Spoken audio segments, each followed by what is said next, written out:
with this sponsor we're doing anything. Good. Hey, I have feelings. Good afternoon. Welcome to the Senate Finance Committee. Today is Wednesday, February the 11th, and today's bill order will go this way. We're going to start with Senate Bill 3, followed by Senate Bill 435, followed by Senate Bill 351, and we will wrap up with Senate Bill 395. And so coming to the podium will be Senator Cramer to present our first bill, Senate Bill 3.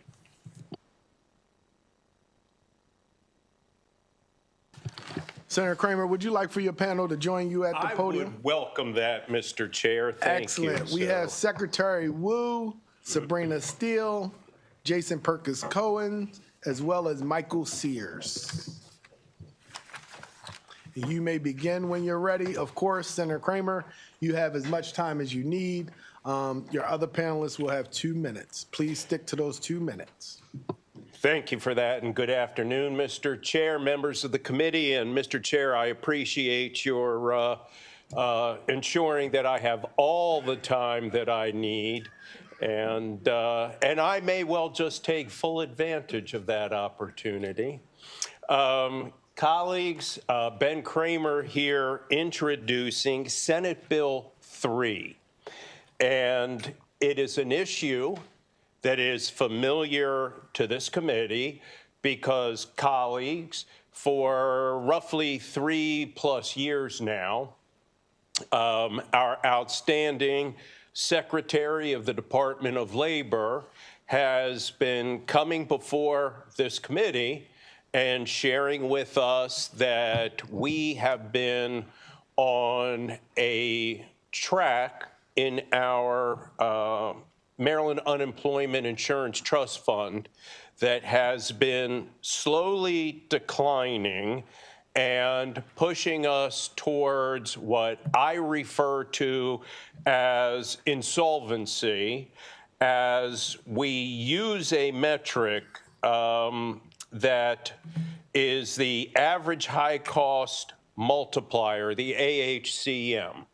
And if our trust fund dips below that 1.0 value that is the AHCM, we cross into territory where if we needed to borrow money from the federal government to sustain our fund, we would be paying interest on those funds as opposed to staying above the 1.0, where monies we would have to borrow would be interest-free. The indicators have shown, again, going back several years, that as we approach 2027, that is where we see the tipping point if we were to have and I believe, and the Secretary will be able to correct me if I misspeak on any of these issues, but roughly a 3.5% or so unemployment rate. If we were to suddenly find ourselves in recessionary circumstances, we could be in that insolvency very quickly. This is the year that we must act to ensure that our trust fund is solid and serves its intended purpose. And that intended purpose is to ensure that our Maryland residents who lose their employment through no fault of their own, have a lifeline to help cover them financially until they get that next job. And the point here is no one is living off of the benefits that they receive, but it does afford them the opportunity to ensure or help ensure that their mortgage is paid, their rent is paid, there's groceries on the table, and that they can afford their medication at a time in desperation and financial need. That is the purpose of our unemployment trust fund. And we need to ensure that we protect that trust fund. Now, colleagues, our taxable wage base, that is the amount that employers are taxed for each employee, has not changed in our state since 1992. 1992 was the last time there was an adjustment in the taxable wage base. At that point in time, the taxable wage base was put into statute of $8,500, where the employers pay their unemployment insurance taxes based on that first $8,500 of income for the employees. We also have had in place since 2010 our maximum weekly benefit that can be paid. 2010. It's been set in statute, I believe, at $465 or so. And today's dollar is worth 50 cents what it was in 2010.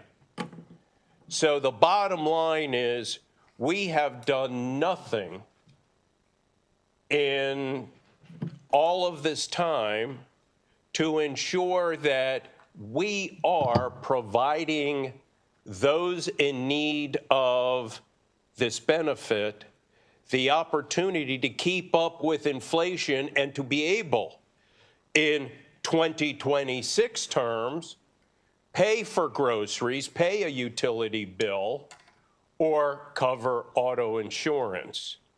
So here's what the bill before you does. Number one, to maintain the stability of our trust fund.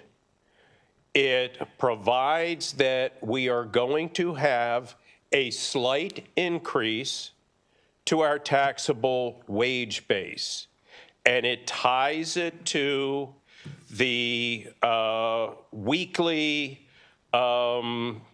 taxable wage base, and that will be at a value of 16%. What does that translate into dollars?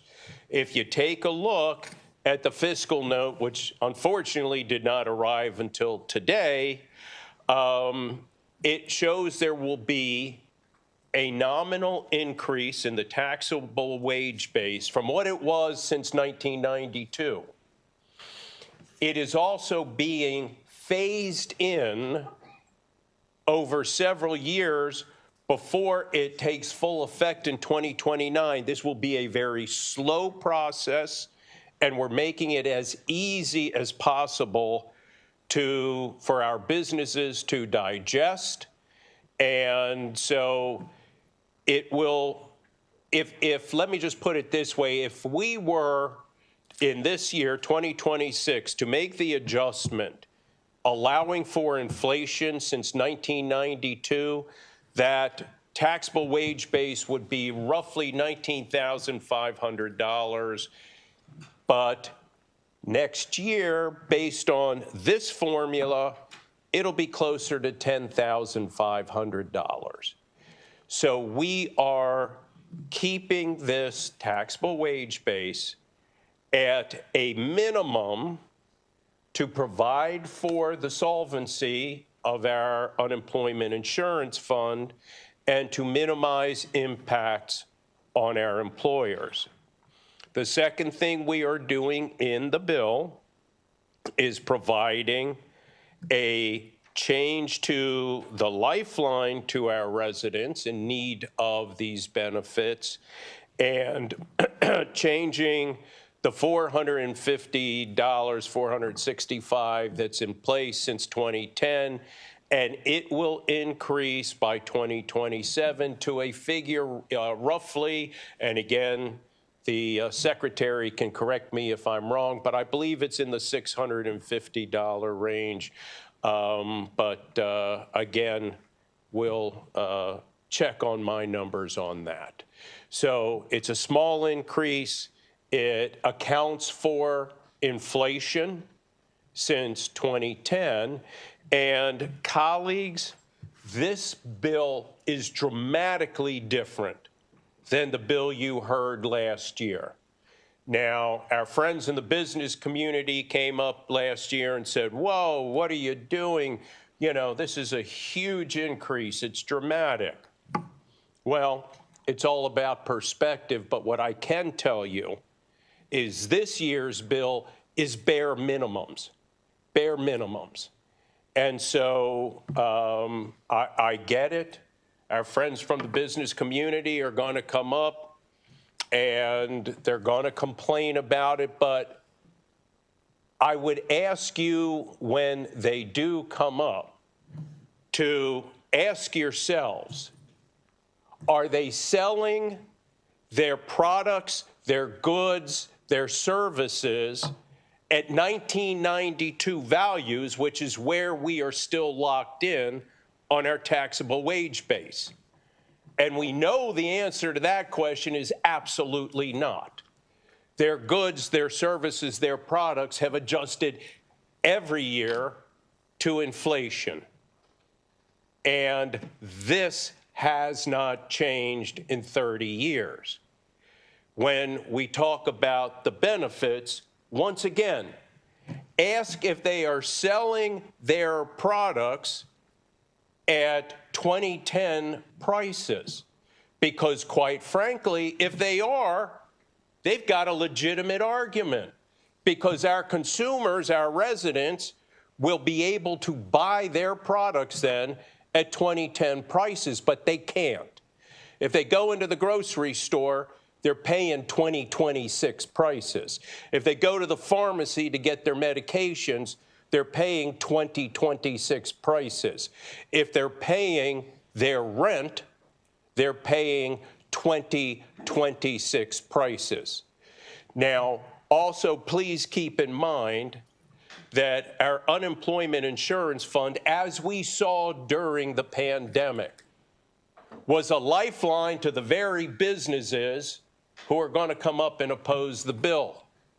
Because without this, they would not have had customers who had been laid off, were out of work, still being able to come in and buy their products. The fact of the matter is the money that these individuals receive, these benefits, come right back into the economy when it is spent on those important life-saving needs like food on the table and a roof over the head. So, colleagues, I would proffer to you that the clock has run out. It is absolutely time to take action. This is the year. And if they come up and say, why this year?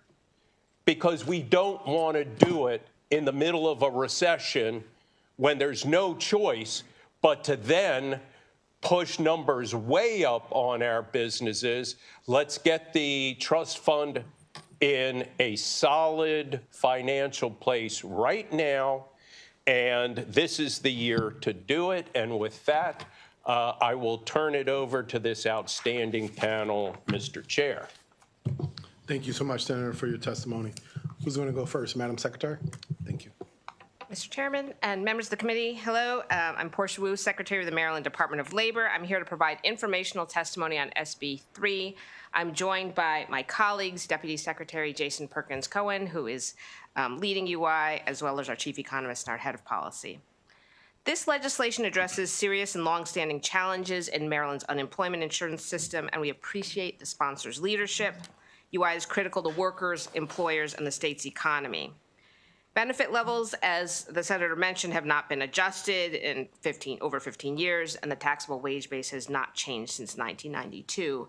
Frankly, the tax table's changed, but our unemployment insurance trust fund would not be where it is today if we had not received $830 million in ARPA funds infused during the Hogan administration.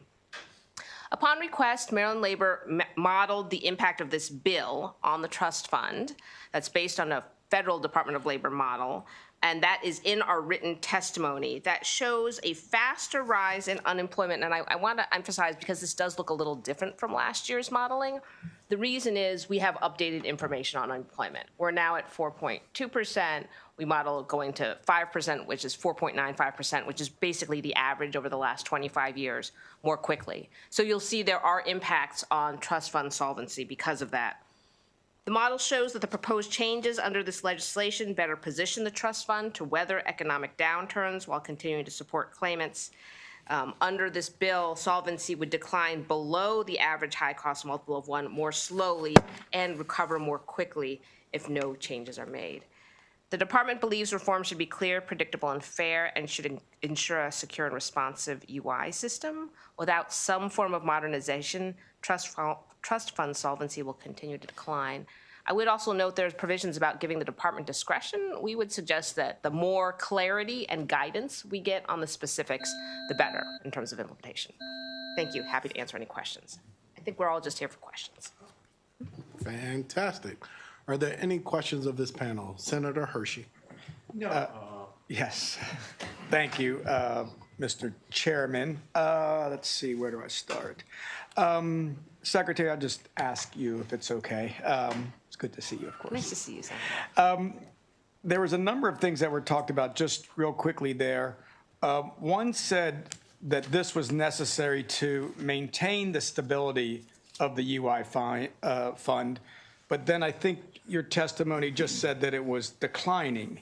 Is there a urgent need that this is necessary to maintain the health of the UI fund?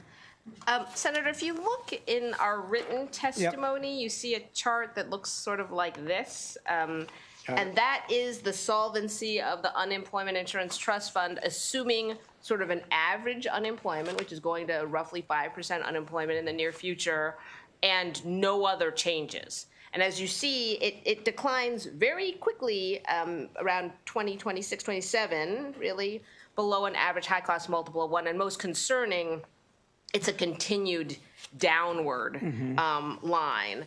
I will note, eventually what would happen is changes would kick in, other tax tables would kick in. Correct. So there would be changes eventually. But Right. So you're saying if you followed this graph that you feel that at some point you would possibly, depending on what the unemployment looks like, have to go to a different table? Right.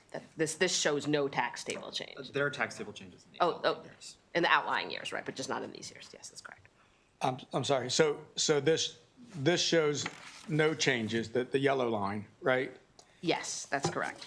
So my question being, if we just did nothing and you're watching the stability of the fund, is it your suggestion that at some point in time we would have to change the tables? So the tables would automatically kick in. Higher level tables probably around 2031. 2031? Yes. That's when they would kick in? Yes, that's correct. Okay, so there's not a huge urgency right now to maintain or the stability of the fund? Senator, I would say the tax tables are not imminently about to change. I would say part of the difficulty with this modeling, obviously, we're just predicting as best we can. Sure. What can happen is sometimes the tax tables, and we saw this with COVID, can jump up multiple tax tables at once, and that can be very difficult for businesses to see a significant increase in tax rates all of a sudden. Okay, but we're not here advocating that we have to do something immediately to maintain the stability of the fund. I would say there are definitely near-term impacts. It's a policy decision on the part of the sponsors and the committee about how far out you want to address those. Giving more time allows changes to be more gradual, which I think might be to everyone's benefit. Okay, so the sponsor's doing two different things with this bill, talking one about changing the wage base. And it looks like it's going from $8,500, but then it increases automatically, right, to 16% of the state annual wage, right? That's the way we understand it, yes. That is correct. That's correct. So that's a 49% jump. Phased in between now and 2029. Okay, so in the next 3 years, it jumps 49%, from $8,500 to just over $12,600.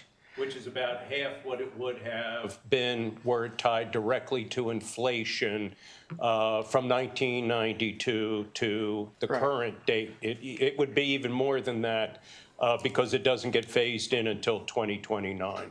Okay.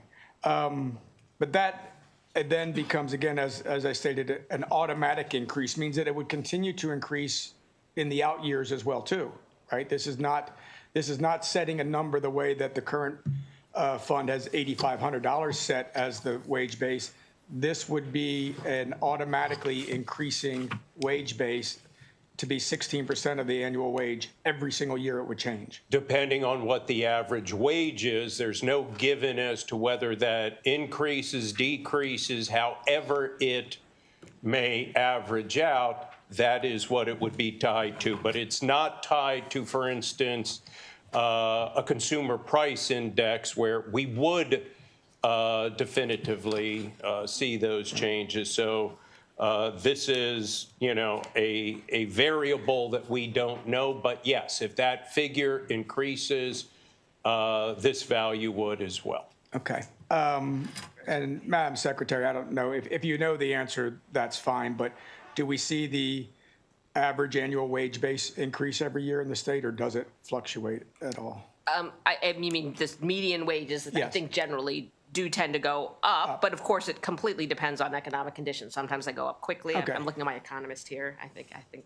But generally speaking, it's going up. Okay, so we would expect that this would go up every year as well. Maryland is a state where the employers pay all of the UI taxes. But other states are moving toward, there's a combination of employers and employees paying into the UI taxes. I think there are 1 or 2 states where that's true. Right. Sounds like the answer is no, not really. No, they are. There's about 5 of them. Pennsylvania, New Jersey, Pennsylvania, think New it's Jersey. 2. 2 1 or states 2, that are very either close to Alaska us, and others. Senator, that do that. And I'm just wondering if that is something that, because this is a benefit that the employees get. It's paid for by the employer, but the employees or the workers get the benefit, correct? correct. So I would think, as Senator Kramer is talking about trying to raise the benefit, it may be in the employees or the workers' best interest to see that number go up. And maybe we could look at, could the employees make a contribution to this as we continue to see the contribution rise each time. Finally, employers pay what we call the state unemployment tax, correct? It's called a tax. But state and local governments reimburse, correct? That's right, and there are some other employers that are also reimbursable. They Some do not pay. nonprofits They and- do not pay the tax or the premium. Basically, is Right. what it is. So- The insurance. So when we talk about, increasing this tax on employers, we're also talking about increasing the cost of state government as well, because state government will now have to reimburse the benefits, correct? So the cost to, not just the cost of your department, but the cost of the payroll of all state employees, that could increase as well, correct? Because if the benefit amounts are increased, reimbursable employers will have to pay more for those benefits. Right, and the state's a reimbursable employer, the same way the counties are. Federal government. And that's why we're seeing opposition from the counties on this. But is the state, kind of neutral on their opinion on whether the state budget can, handle this, or are we just sticking to the policy on this one? I would have to defer to our Secretary of Budget. I don't believe we've taken an official position on Yeah, that. okay. All right, thank you, Madam Secretary. Thank you, Senator. Thank you all. My pleasure, thank you.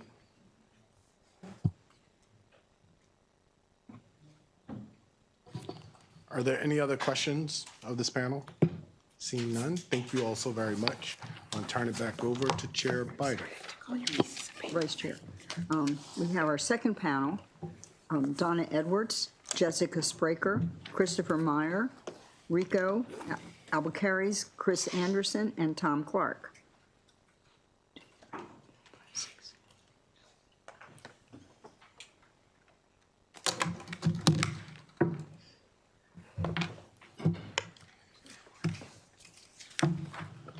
Who would like to begin? Donna? Would you like to Yes, I will. Thank you.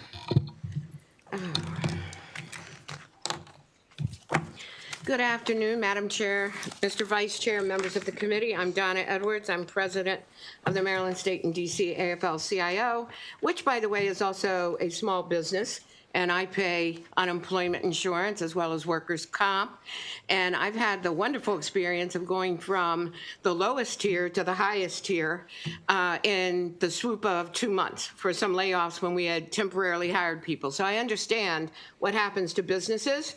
However, I will say that I do annual budgets, and so I put in there the cost of what it is to give raises to the employees and cover all of their benefits. To clarify a couple of the questions, because you have our testimony, every dollar that is given out in unemployment benefits is $1.50 that is spent in the local community. It is a stabilizer. It helps. And there are only 3 states, that's Alaska, New Jersey, and Pennsylvania, that have a minimal contribution by the employees, like 0.02, but their taxable base is much higher.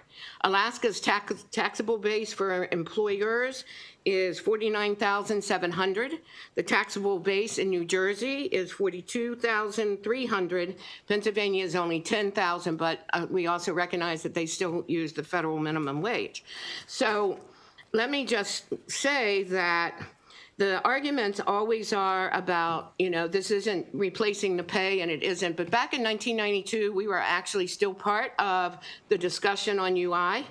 And at that point, it was agreed that eventually it would be a 60% replacement of wages, which never happened. This is at a 40%, which, we're agreeable to. But the bottom line is, I've heard over the last years, and it's disappointing to me, many businesses thinking that when you're on unemployment, you should just grab any job that's out there, and that this delays people from taking the bottom of jobs. That's not what you want in the Maryland economy. You want people to continue with the lifestyle that they've had and increase their skills. So please, I ask you to give a favorable report. Thank you. Who's next? Just go down the line for me. Thank you. Good afternoon, Chair Bidle and members of the Senate Finance Committee. My name is Chris Anderson. I am a business agent for Plumbers and Steamfitters Local 486.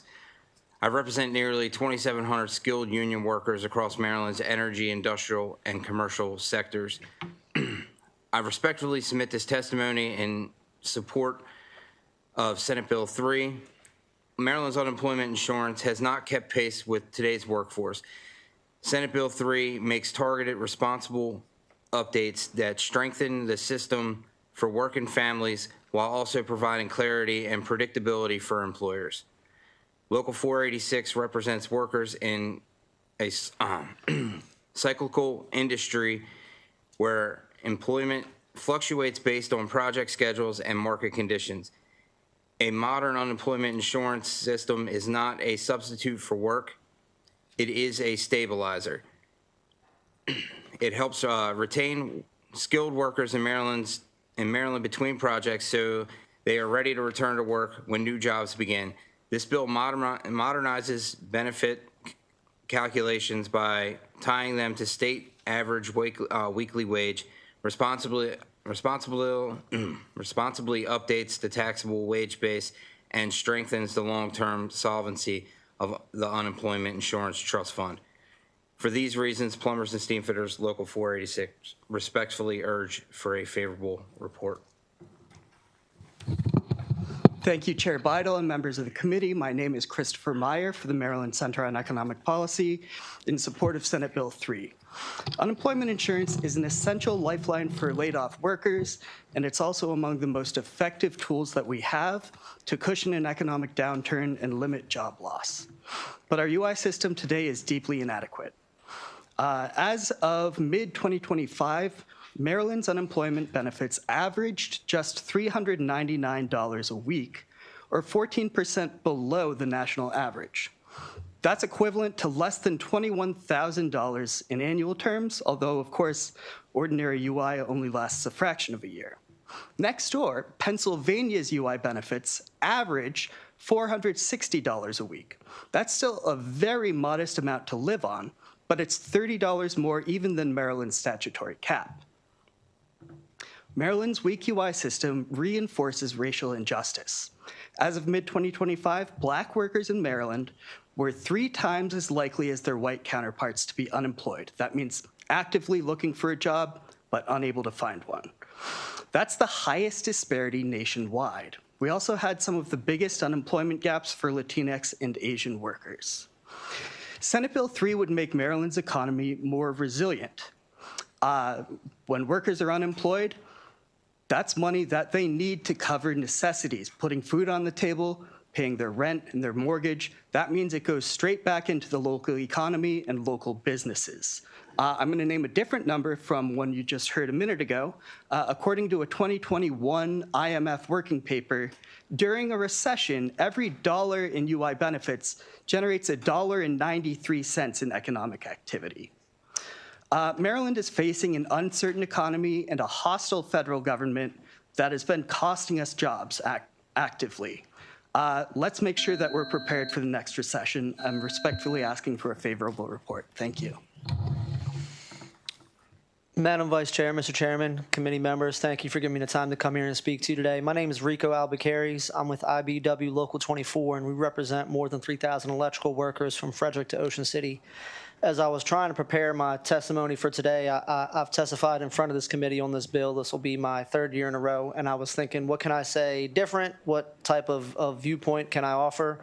And you're going to hear from other labor folks. You're going to hear from another IBEW electrician.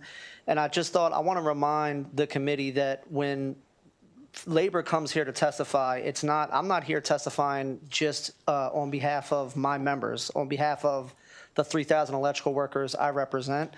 This is an issue that affects workers across the state. And a lot of times when labor unions come and testify, it is for workers in general. So, you know, the electrical industry is doing well right now, and unemployment in my local union is very, very low. But that doesn't mean that workers across the state aren't suffering, and that doesn't mean that $430 a week is just not enough. Firsthand, I've been on unemployment benefits. I had to provide for my family on UI benefits. It was 15 years ago, thankfully, and I know that the costs are different nowadays, like Senator Kramer said. So I want to thank him for bringing this bill forward and ask all of you to think about, last year I said think about your average constituent, and you were all exceptional, and everyone got a chuckle out of it. But that is true, that your average constituents, $430 a week is a tough way to go. And I just want folks to think about that when they're deliberating this bill. So for those reasons, we ask for a favorable report on SB 3. Thank you. Good afternoon, Madam Chair, Mr. Vice Chair, members of the committee. My name is Jessica Spraker, and I'm a staff attorney with Maryland Legal Aid. Maryland Legal Aid respectfully urges the committee to issue a favorable report on Senate Bill 3. Maryland Legal Aid has represented thousands of individuals who are working, became unemployed through no fault of their own, and relied on unemployment insurance to survive periods of job loss. We see firsthand how these critical benefits are helping families cover basic necessities like rent, food, and health care. Senate Bill 3 modernizes Maryland's unemployment insurance system by updating the benefit levels that have not changed since 2010. Currently, the maximum weekly benefit is capped at $430 and the minimum just $50, amounts that are not tied to inflation and no longer reflect the cost of living in Maryland. As a result, these benefit levels are insufficient to meet the basic needs of household expenses during periods of unemployment. This bill replaces that outdated methodology with a fair, predictable system that ties benefits to actual wages in the state. Beginning in 2027, the maximum weekly benefit would be set at 40% of Maryland's average weekly wage and the minimum at 15% with annual updates. This ensures benefits keep pace with economic realities rather than falling further behind each year. Adequate unemployment benefits reduce financial stress, improve mental health outcomes, and help stabilize families during periods of job loss. They also support local economies as recipients of these benefits spend the money on essential goods and services. When unemployment benefits are too low, families are more likely to fall into poverty. Simply put, sufficient unemployment insurance can keep food on the table, pay the rent, and prevent families from falling into poverty. For these reasons, Maryland Legal Aid respectfully urges a favorable report on Senate Bill 3. Thank you.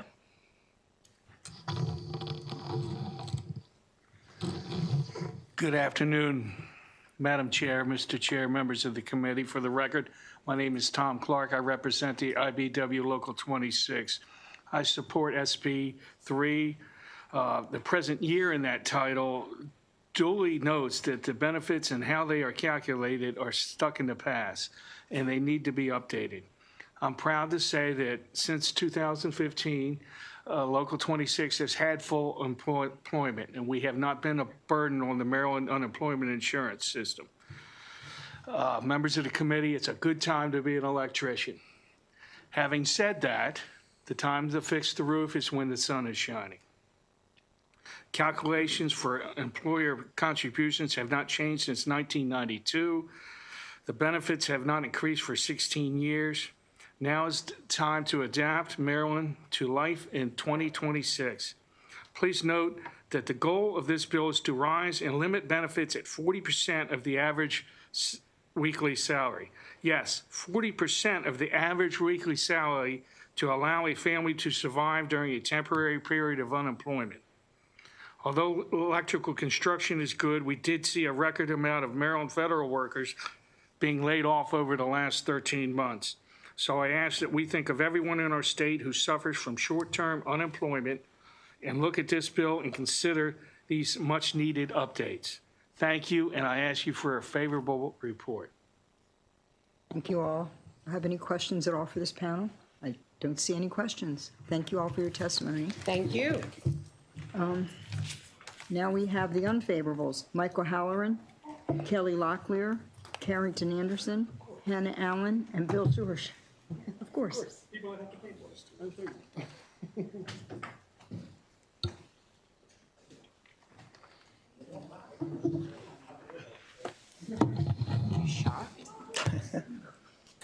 It's the friendly confines. Madam Chair, thank you. For the record, my name is Mike O'Halloran. I'm here today representing NFIB in Maryland in respectful opposition to Senate Bill 3. You have my written testimony before you. Hopefully the links work on there. But to look to the sponsor's comments, I think small businesses are very empathetic to the cost pressures caused by inflation. Lord knows our small businesses and Main Street in general are feeling it as well. In fact, I pointed that out when the Joint Committee on Unemployment Insurance Oversight met this past interim. There was a lot of discussion about the idea of inflation and what that means for the current reimbursement rates under UI. And I asked the department if they could also look into, what the inflation, how far a small business dollars goes these days.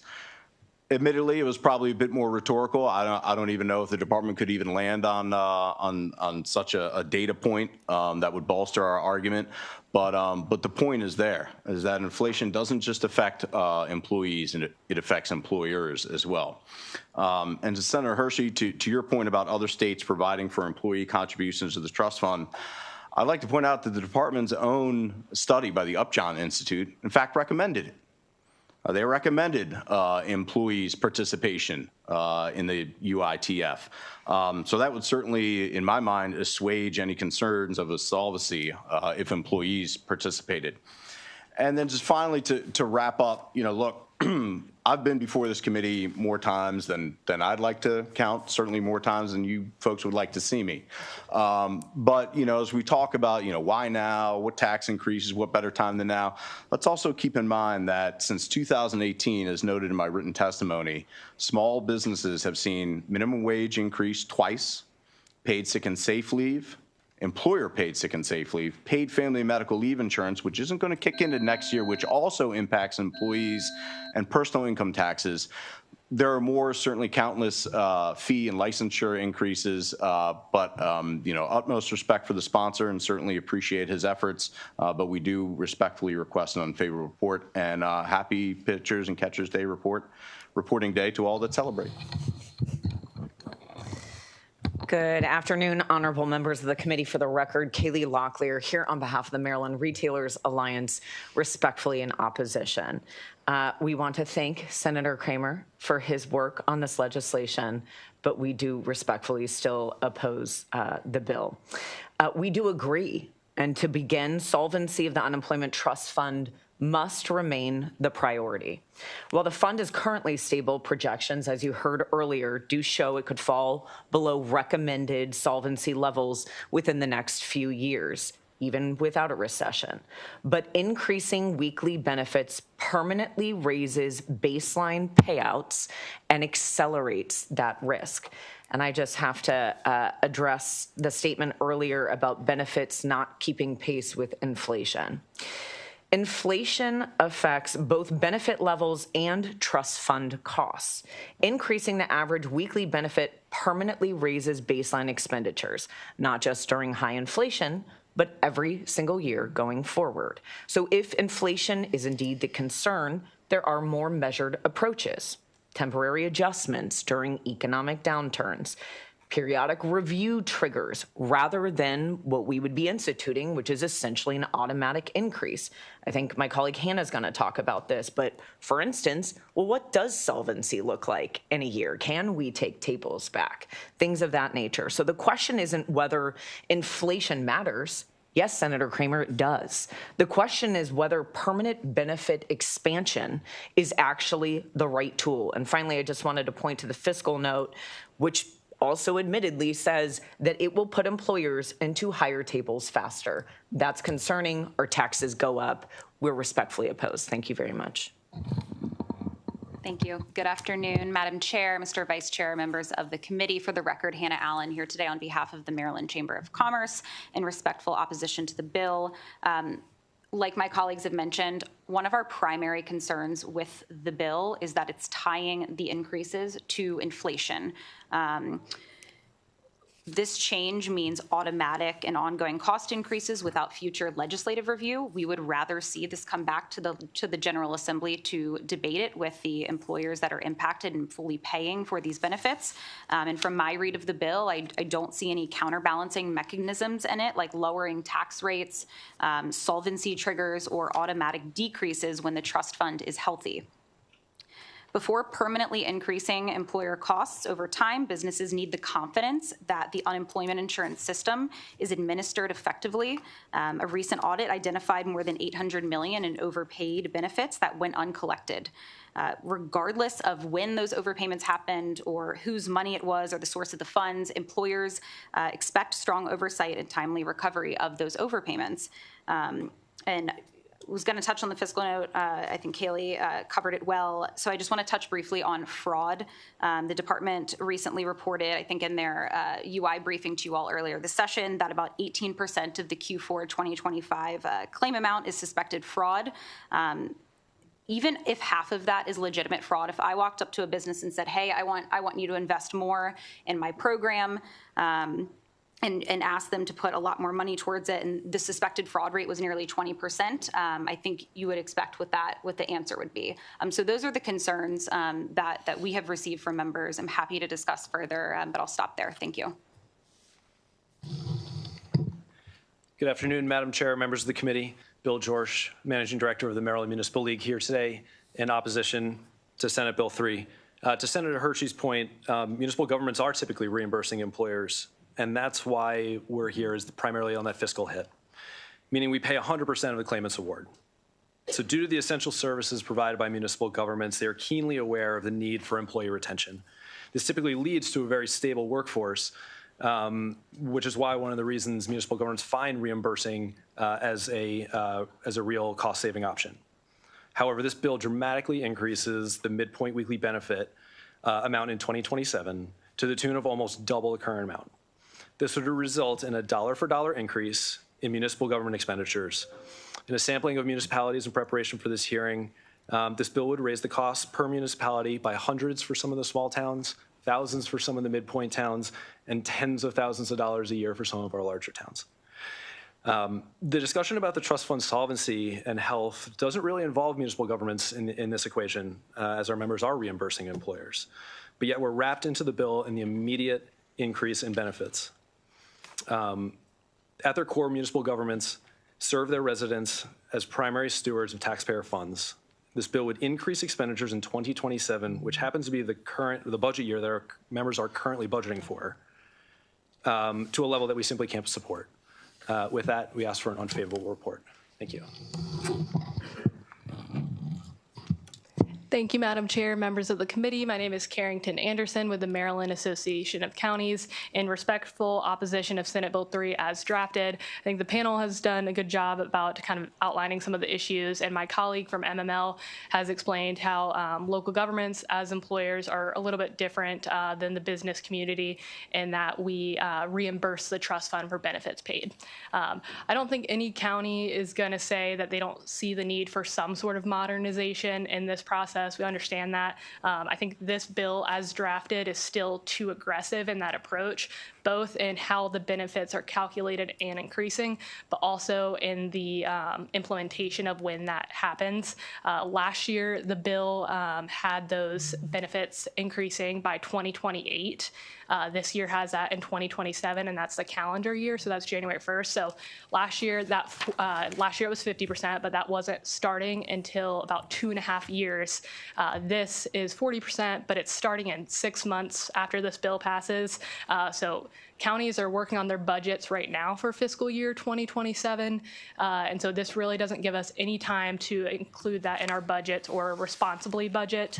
So that's a concern there. And then my colleague also mentioned, and it's similar for counties, what counties currently pay for UI benefits, this bill will roughly double that annually. So of course that looks different depending on the county. It looks different depending what the economy looks like, how many people are unemployed, but that's kind of where our concerns lie. Happy to work with the sponsor and the committee, but as this bill is currently drafted, we would respectfully request an unfavorable report. Thank you. Thank you, everyone. I didn't see who was first. Let me start with Senator Reedy. Thank you, Madam Chair. If I could ask, maybe Mike, O'Halloran might be the best person for this. This fiscal note on page 6 talks about the small business impact, and it says that small business is going to pay significantly higher for unemployment, just in general. You did a pretty good job. We heard from the proponents, and I understand everybody would like to see how can we adjust the benefit up a little bit to try to keep pace with inflation. I think that's a fair concern. We really need to get it to where businesses can buy in, though, because just right now, you did a pretty good job of laying out all the hits. It's not any one thing. It's just the pile on for job creators. So could you talk a little bit about why just the small businesses will pay more for this as opposed to the Walmarts and the Constellations of the world? Well, look, I mean, comparing the small business experience with UI as opposed to some of the larger outlets, I mean, the department will tell you, and the way they see it, this, it's unfair to small businesses the way it's currently set up, and whether it's this bill or prior iterations are designed to impact that. I'm here to tell you, and more to your point about some of the other issues that small businesses are dealing with. These things are not siloed.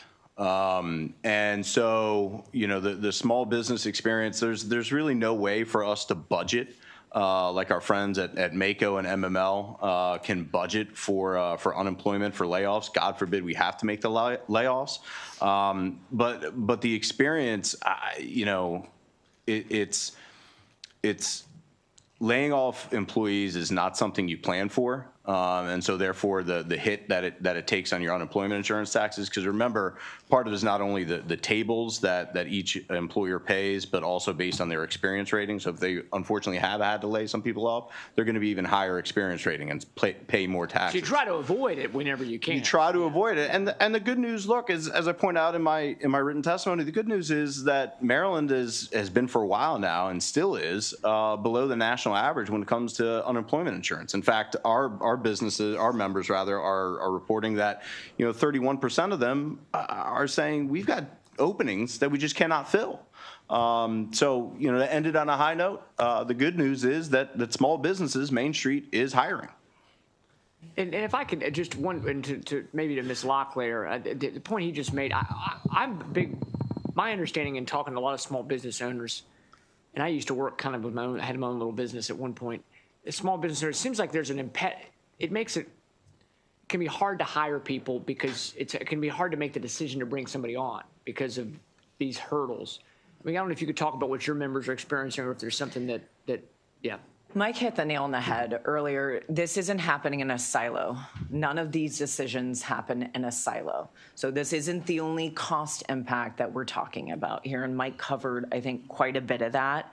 To answer a bit of your earlier question, the fiscal note goes right into it. So if you look on page 5 of the fiscal note at the bottom of the bill, I just want to be really, really clear on this. Under current law, the Department of Labor anticipates us switching to Table B in calendar year 2031, Table D in 2032, and then Table E in 2033. There are those increases that currently exist under our system. Under this bill, their projections are that we have to switch to Table C in calendar year 2030, and then it just says, and will fluctuate between B, C, E, because we just don't really know what's going to happen here. So that answers your question earlier about exactly what costs we're talking about for small businesses and employers. Yeah, and so the uncertainty adds more uncertainty, which is already a problem for 100%. Okay, thank you very much. Thank you, Madam Chair. Senator Kramer? Thank you, Madam Chair. Ms. Locklear. Senator Kramer. You indicated, quote unquote, that inflation matters. So can we have a quick conversation about that? Because inflation does matter. And I would ask you, are you aware of, and you represent the grocery industry here in the state, and you do a phenomenal job doing that. And thank you. But I think you're probably the right person to ask this question. In 1992, a gallon of milk cost $2.78. Are you aware of any one of your members that is selling a gallon of milk for $2.78 today? No, sir, I'm not. Because inflation matters. Correct. But those people in need of this stopgap can't buy milk for $2.78. They're paying the current $4.80 to $5. So inflation does matter. They can't find milk at those rates. Now, a dozen large grade A eggs used to cost 86 to 93 cents. Are you aware of a single one of your members that is selling a dozen grade A eggs for 86 to 93 cents? No, sir, I'm not. Because inflation does matter. And once again, these same people in need of this stopgap are not going to be able to find eggs at those values. So I think we have to appreciate, and I hope you all are recognizing that last year's bill was sort of the ceiling. This year's bill is pretty much the floor. And I appreciate my good friend sitting next to me who was indicating, well, we've got to find the right place and then maybe he could buy into it. Well, it's hard to find a better place than the floor. And I suspect that even if there were acknowledgement this was the floor, my colleague, that there'd be a better chance of the Ayatollah Khomeini converting to Judaism before my colleague would vote for this bill, even if we acknowledged it was the floor.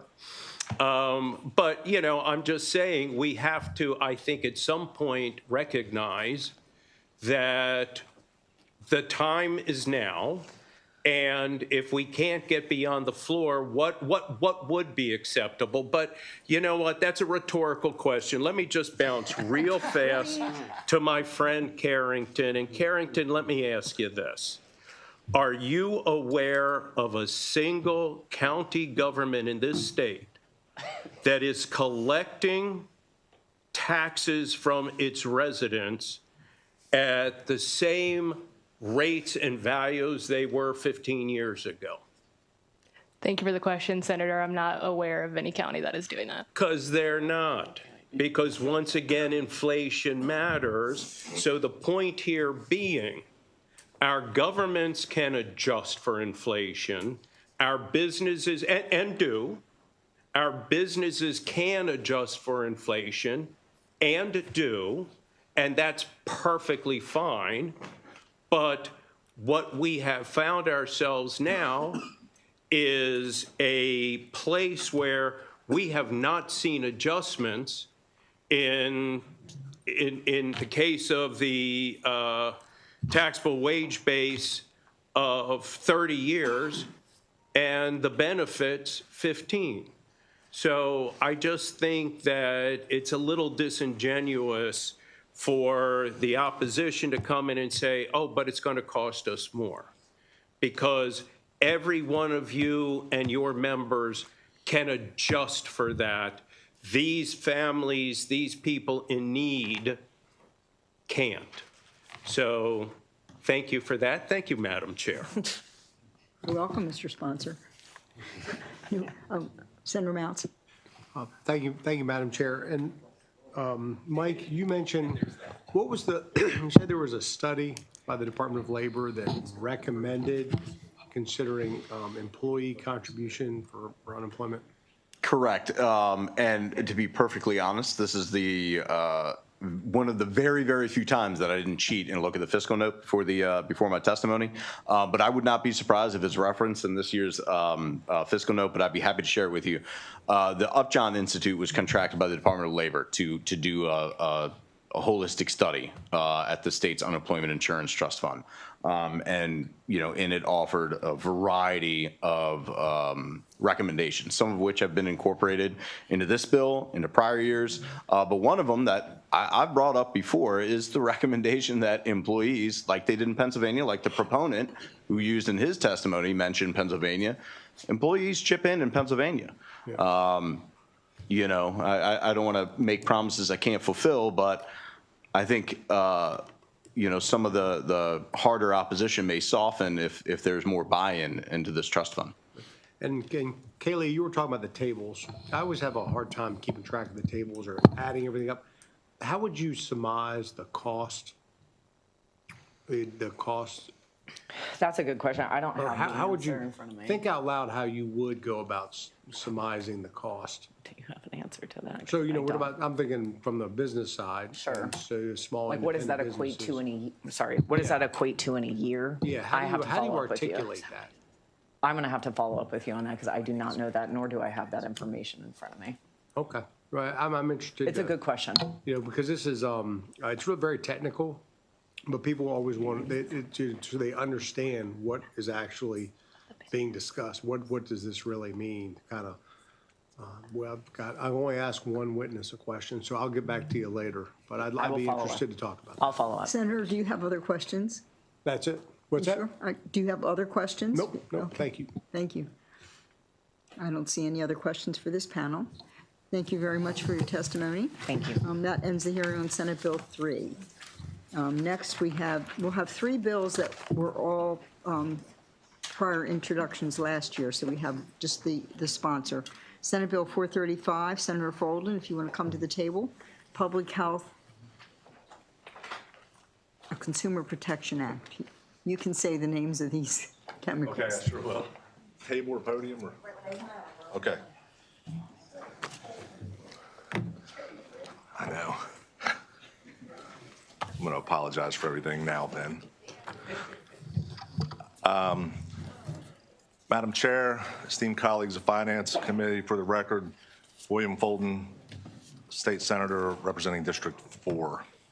Before you today is SB 435 relating to Public Health, Medetomidine, and Xylazine Consumer Protection Act.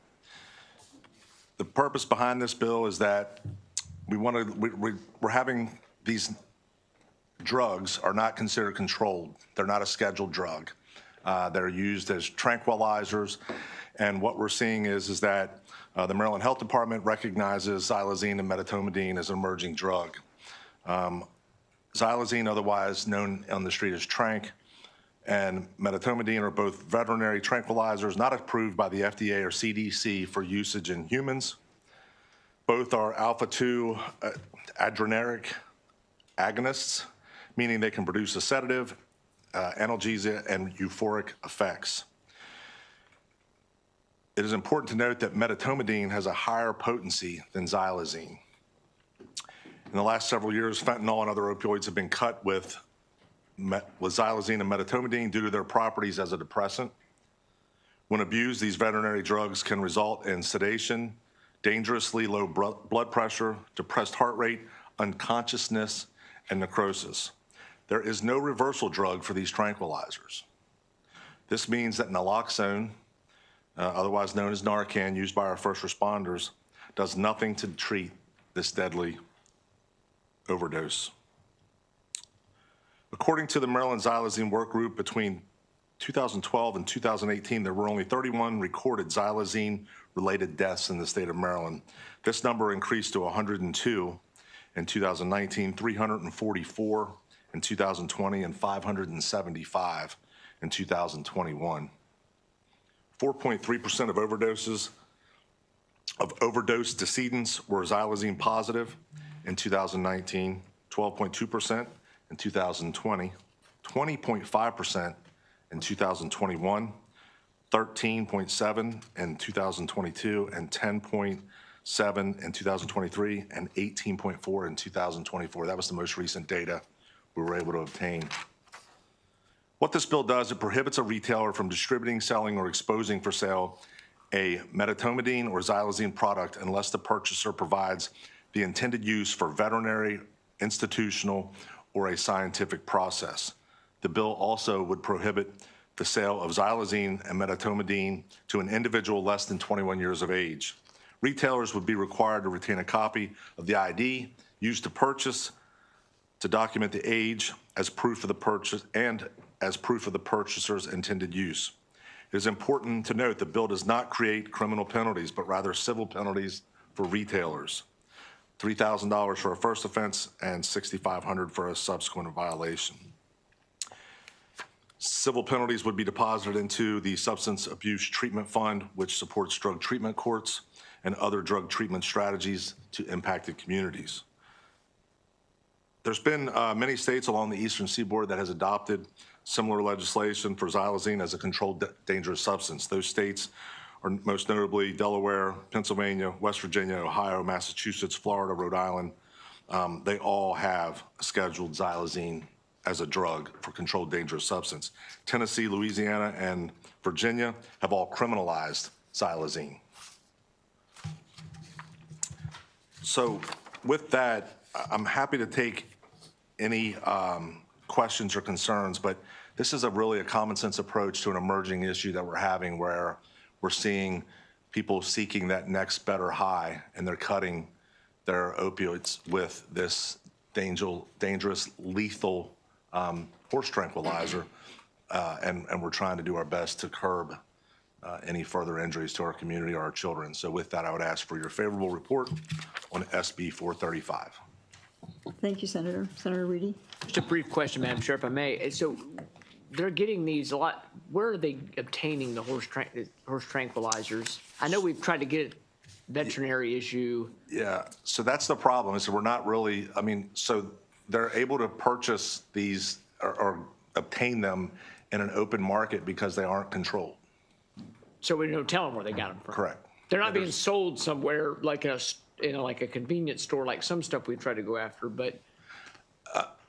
I don't know the specific answer to that. I can tell you that it's because it's not a scheduled controlled drug that it would be open for sale. Its intended purpose is for vets, but Sure. they're being obtained in other manners. If we schedule it, Correct. What does that do for security? That means it has to be accounted for. Yeah, so we had a really great discussion with the Maryland Health Department, and we had talked about, they have the opportunity to proactively try to make this a scheduled drug, and we encouraged that, but they were less responsive than we wanted, even in light of the numbers that we were sharing with them about the increase of deaths with the medetomidine and xylazine left in the decedent. So this is a step where we're trying to make it a controlled scheduled drug, kind of like, our other drugs that we have on there but this, instead of where those hold criminal penalties, this would be a civil penalty on the distributor. So this isn't going to add to any criminal code, which is No. why it's in here, obviously. No, it's not. And there's no criminal penalty. Actually, if they have it, it's those that distribute it would have to have and document and maintain that documentation for those purposes. Okay, thank you. Thank you. See any other questions? Thank you, Senator Fulton. Oh, Mr. Light?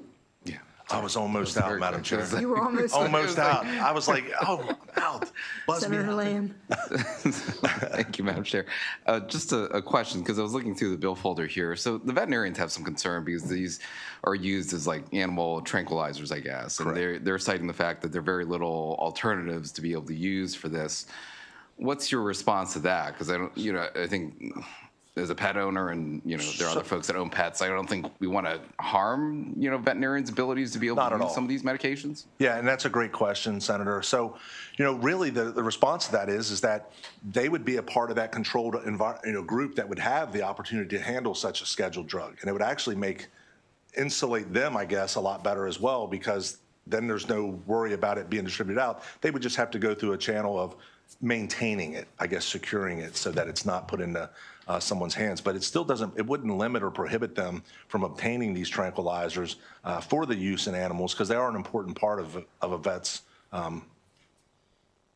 needs for treatment of animals. We're not trying to hinder that. What we're trying to do is make sure that anybody that puts it out into the public as general, because it's not a controlled dangerous substance, that would be documented appropriately. And as a scheduled drug, that would be a requirement that it be documented. Got it. I mean, I think their concern was that that's a different solution to not the problem at hand, I guess, to summarize their letter, because they're citing the fact that a lot of the access to these drugs are coming from illicit sources overseas, that it's not primarily from, diversion, I guess, from legitimate sources here, right? Yeah, and so that's like a solution that's not exactly hitting the problem of where the source of all these illicit drugs are coming from. Yeah, and we're not saying that the vets are the problem at all, but we know that these are getting out into the system, and we're trying to mitigate that and make it as a controlled substance. And that would be the first step, meaningful step, and for us to be able to, insulate the children from being exposed to this with some sort of penalties associated with it. Not even criminal penalties. I would love to have it be a criminal penalty for the distribution, but I'm sure of that. Yeah, but people are losing their lives. People are losing their kids, their loved ones. And so when we're looking at this and seeing firsthand that the ineffectiveness of naloxone in treating those that are utilizing these tranquilizers, it's concerning, because you can tell those that have had a pure base and there's no problem and they come right back out of it through naloxone, and you can tell those that are not. And it's a harrowing experience. Yeah, and I get that from a different mechanism of action, Sure. It functions differently. But, I guess what gives me some pause is just that you want to make sure that we're trying to get at the bulk of the source of the problem, which, there may be some minimal amount of diversion going out of our veterinary clinics that end up on the streets. I'm just not sure that's the majority of where this is all coming from. Yeah, and I don't think that that's the implied, and if they take it that's not the implied that they are the ones, dealing on the side at all. And obviously that's a discussion I'm happy to have to continue to evolve this bill and move it forward for the safety of our children, our communities. If we're missing the point and you're bringing up these points, then we can have that continued dialogue and put it right back on point. Okay. Yeah, I agree that we want to try to get these off the streets. I think we just want to make sure we try to do it. Yeah, and I'm looking forward to a meaningful dialogue, so thank you. Sure. Thank you. Thank you, Senator Lamb. I don't see any other questions. Thank you for the bill, Senator Fulton. Have a great day. You too. Next, we have our own Senator Washington with private passenger motor vehicle insurance, Senate Bill 351. Thank you, Madam Chair. Members of the committee, for the record, Senator Alonzo Washington here to present on Senate Bill 351. This bill is a consumer protection measure that ensures telematics-based pricing is transparent, accurate, and accountable with meaningful oversight by the Maryland Insurance Administration. Telematics, as many of us know already, programs use in-vehicle devices or mobile apps to collect data on how, when, and where a person drives, and insurers use that data to inform premium pricing. Increase, decrease, stay the same. We had a briefing earlier this year from MIA on telematics, and just to remind us about some of the reports that they made. The programs are really growing fast here in Maryland. MIA surveyed the largest carriers representing about 90% of the market and found most now offer telematics. Consumers enroll because they believe they will save money. But MIA's report found that outcomes are mixed. There is only a 31% chance that your premium will decrease by using this. About 24% saw an increase in their premiums, and about 45% saw no change at all in their car insurance premium. And we are seeing this show up in real consumer harm. In this committee, we had, again, another presentation. MIA received over 811 consumer complaints in an 18-month period. That was about 12.4% of all the private passenger auto complaints in that time frame. Some involving about 42.5% of their premiums went up. About 40, excuse me, they complained that the increases were up to 42.5% of their premiums, which is just crazy. Right now, many policyholders can't easily access the underlying telematics data or challenge errors in a clear, standardized process, yet the data can affect what they pay. This is a revised version of the legislation introduced last year. It's a bill that we passed out last year into the House. This bill, the bill will require insurers to disclose when telematics is used, including at application and renewal. It requires insurers to provide the policyholder the data being used and establishes a process to correct or appeal the data the consumer believes is wrong. It strengthens MIA's oversight of how insurers collect, process, and use telematics data, and it prohibits insurers from initiating premium increases based on telematics in increments of less than 6 months after the policy goes into effect. There are some insurers that increase the fee based on telematics every month, which is totally unfair to our premium holders. What the bill does not do, it does not ban telematics, so that any company can still use it. It does not prevent voluntary discount programs, which is great.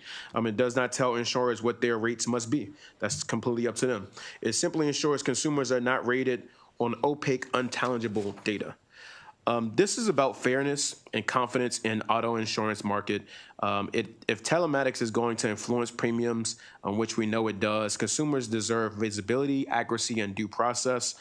Strong rules also protect the market by ensuring insurers complete on a safe innovation, not on hidden data practices. MIA has submitted some amendments in which I'm in agreement with that I would like to see moved. There's a couple that I have a question about that we're going to iron out to the committee. For these reasons, Madam Chair, I respectfully ask for this committee to move this bill in a favorable report. Thank you. Thank you, Senator. I was just reading the MIA's letter. So you're actually going to work with them and get the amendments? Yes, I will. Okay, I appreciate that, but overall, I like the bill, so thank you. Do we have any other questions? No? Thank you very much for your presentation. Thank you. And then finally, we have Senator Guile, peer-to-peer card sharing programs, insurance and liability.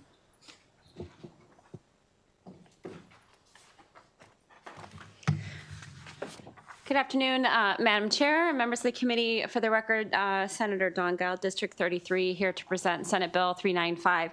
At the outset, I would say that this bill passed the Finance Committee and the full Senate unanimously last year. It got stalled at the end of session over in the House, but I just want to say at the beginning, it passed unanimously. This bill makes a very narrow technical change to Maryland law governing peer-to-peer car sharing programs. Think kind of like Airbnb for your car, if that's helpful. But it restores the parity with the traditional car rental market. Peer-to-peer car sharing allows drivers to rent privately owned vehicles through an online platform. In most respects, these transactions operate like traditional rental car transactions. Under current law, however, when a driver using a peer-to-peer vehicle is at fault in a crash, the insurance policy of the peer-to-peer platform is sought first, ahead of the driver's own personal auto insurance. That is inconsistent with how liability works for traditional rental cars and personal vehicle use. Senate Bill 395 corrects that inconsistency by making the driver's personal insurance policy the primary source of coverage when the driver is at fault, while ensuring that the peer-to-peer program remains fully insured and liable if the driver is uninsured or improperly insured. Since filing this bill this year, we have heard some concerns that were raised by the trial lawyers. We do have an amendment that is forthcoming that we worked with them on to address those concerns raised by the trial bar. That amendment strengthens the bill and brings the peer-to-peer law into even closer parity with traditional rental car statutes. Specifically, it adds existing law adapted to the peer-to-peer context regarding access to insurance information and clarifies that if certain conditions occur, such as a failure to provide notice or to cooperate with the insurer, the peer-to-peer program's insurance remains primary. As coverage for the peer-to-peer platform is intended to function as a catch-all anyway, this amendment is consistent with the structure and intent of the bill. And for these reasons, I respectfully request another favorable report on Senate Bill 395. Thank you. Thank you, Senator. So I have a question. I understand the bill. There are going to be times that a company refuses coverage because the vehicle is being used basically commercially. You know, you're making a profit with the car. I've become concerned that a claim would take too long to settle. You know, is there any limit to how long it takes for? Meaning so that going after the driver's Right. personal insurance? Waiting for a denial. May I ask my my friend here if he could give any input, Madam Chair? Sure. Thank you. Madam Chair, members of the committee, John Heath, Senior Government Relations Manager at Turo. And so that was something that we also discussed, really discussed all yesterday, Madam Chair, with the primary or the overarching policy that we have with our insurance partner. That ensures that that kind of chasm doesn't fall. We understood even from some of the attorneys about their concerns, but the way our business model is structured, the way we try to comport with the model legislation is that the policy that Turo has will be able to cover that. We also, Madam Chair, have a robust claims department. And so we really work to help be expeditious in kind of those simple claims, you know, damages. But then we also understand there's a concern about, injuries and accidents and that third-party liability. So if I hear you correctly, that master kind of policy that we have at Turo will then step into that gap. So, Mr. Heath, I'm worried about the time that it's taking for a company to deny. So, you know, you call in a claim and it gets revealed that the car is being driven by someone other than the owner, and, you know, it takes time to figure out that it was with Turo and they were being paid to let someone else drive the car.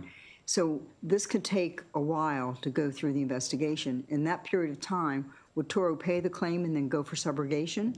So there's also, Madam Chair, insurance packages that the host, that person that shares their car, that they select for that very reason. So then it doesn't go to their personal insurance. There wouldn't be a barring because they've acquired coverage through, I think we've gone through some changes, have new leadership, but historically it's been like a 3-tier package, gold, bronze, and platinum that hosts can select. And then that will cover the host, that liability that the host has. And really all the hosts that I've been in contact with, all of them choose some form of coverage of protection for that trip. Again, it's insurance. That makes sense that there's an option. Yes, ma'am. Senator Washington, you have a question? Thank you, Madam Chair. Sounds like a really great bill. I just really wondered, is that LeBron James's championship ring on your hand, or is that your ring on your hand? For a brief time, dear Senator, I left Turo to go work for the Rocket Companies, Dan Gilbert's conglomerate. Obviously, the Cleveland Cavaliers is under his banner. And so I have friends who know I like championship rings. I have a lot of friends in professional sports. So this was a gift from the Cavs. You should just say you were on the team, man. I would have believed you. Back in the day, Senator, we could do that, but now with Google, it's provable. I don't see any other questions for this bill. Thank you very much. That ends the bill hearing for, thank you. Senate Bill 395 and ends the hearings for today. In committee, do not get used to this. We're going to have, we have some long days coming, but thank you very much for your attention today.